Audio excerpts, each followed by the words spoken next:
Guys, this is Viktoriapark, and like lots of things are affected because of this black ice these days. I mean, transportation mainly, but still people are enjoying.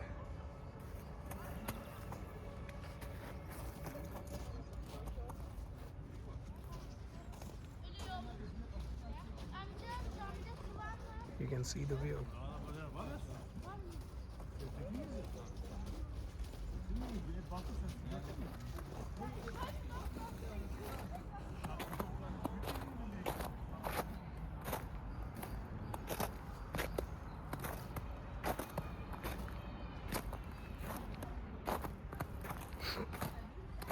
Like, I can say Berlin airport is closed like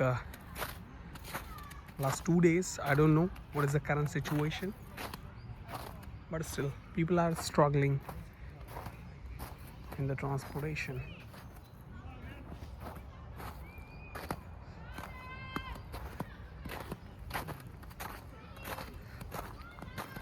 I can show you one beautiful thing. Let's go.